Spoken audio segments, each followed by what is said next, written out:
अस्सलामुअलैकुम। तो जेमिफ्लॉक्सासिन के बारे में बात करेंगे। जेमिफ्लॉक्सासिन जेमी के नाम से मार्केट में अवेलेबल है और भी कंपनी के आते हैं और इस टेबलेट की जो कीमत है करीब 1000 के आसपास कीमत होती है और ये 320 मिलीग्राम में आती है। ये जो है एक एंटीबायोटिक है जो कि क्विनोलोन ग्रुप से ताल्लुक़ रखता है।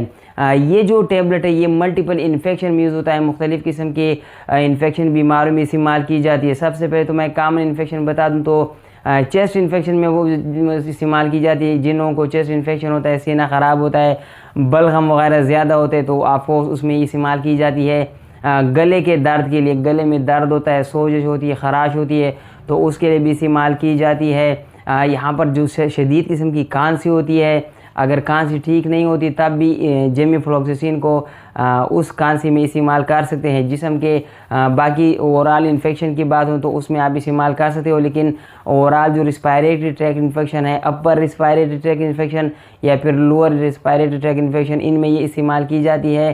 बैक्टीरियल इन्फेक्शन को ट्रीट करने इस्तेमाल की जाती है। लेकिन मैं आपको एक चीज़ बता दूँ कि ज़ुकाम वगैरह के लिए ये जो दवाई आप इस्तेमाल नहीं कर सकते, वो वायरल फ्लू होता है और उसके लिए आपको एंटीवायरल इस्तेमाल करना होता है। ये एंटीबायोटिक है जो कि एंटीबैक्टीरियल के ख़िलाफ़ काम करता है। तो गले के दर्द के लिए, छाती की ख़राब होती है, बलगम वगैरह होती है, बलगम खुश करने के लिए आप इसको इस्तेमाल कर सकते हो।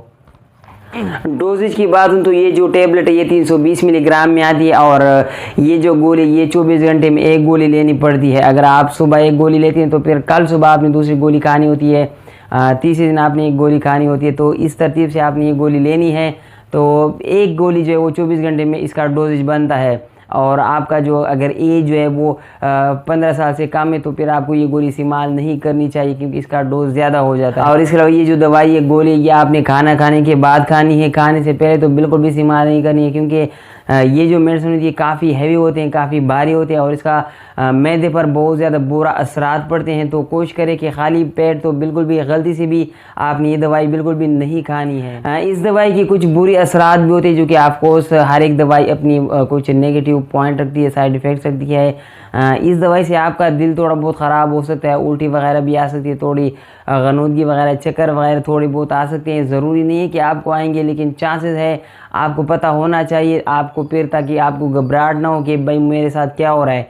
तो ये मेडिसिन जो है थोड़ा बहुत ऐसे असरात रखती है और ये जो साइड इफ़ेक्ट होते हैं ये 100 में से 1 या 2 बंदों को ही हो सकती है, हर एक बंदे को नहीं होती है। इसके कुछ सीवियर साइड इफ़ेक्ट्स भी, जैसे कि अगर आपके सीने में दर्द होता है, चेस्ट पेन हो जाता है, ज़्यादा चक्कर आपको आते हैं या आपका जो दिल की धड़कन है वो तेज़ हो जाती है या थोड़े बहुत आपको चक्कर आने लग जाते हैं। तो इन कंडीशन में अगर आपको ये मसला पेश आता है, आपको ये मसला आ जाता है तो आपने डेफिनेटली कोशिश करनी कि जल्द से जल्द डॉक्टर के पास जाना चाहिए, हॉस्पिटल जाना चाहिए क्योंकि ये फिर सीवियर साइड इफ़ेक्ट में आ जाता है तो आपके जिस्म को कोई नुकसान पहुंच सकता है। इसके अलावा इस दवाई की वजह से कुछ एहतियाती तदाबीर आपने अपनानी है। सबसे पहले तो ये जो दवाई है, सबसे पहले तो आपने डॉक्टर को इतना बता देना है कि अगर आपको सिप्रोफ्लॉक्सासिन या बाकी ऐसे कुछ मेडिसिन से कोई साइड इफ़ेक्ट है, एलर्जी वगैरह है तो तब ये मेडिसिन आप इस्तेमाल करें, मत कोशिश करें कि मत इस्तेमाल करें। इसके अलावा यहाँ पर मैं आपको इतना बता दूं कि ये जो मेडिसिन, अगर आपको शुगर वगैरह है तो शुगर में इस्तेमाल नहीं कर सकते।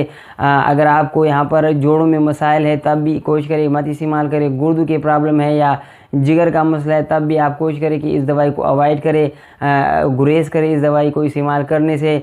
डिप्रेशन वगैरह में भी ये दवाई इस्तेमाल नहीं करनी चाहिए, आपकी जिस्म पर बुरे असर वगैरह पड़ सकते हैं। तो ओवरऑल जो दवाई है एंटीबायोटिक के बारे में, जेमिफ्लॉक्सासिन के बारे में मैंने मुकम्मल मालूमात दी है। तो प्लीज़ चैनल को सब्सक्राइब करें, नया चैनल है तो सपोर्ट आप ज़रूर दिखाइएगा। अपना ख्याल रखिएगा।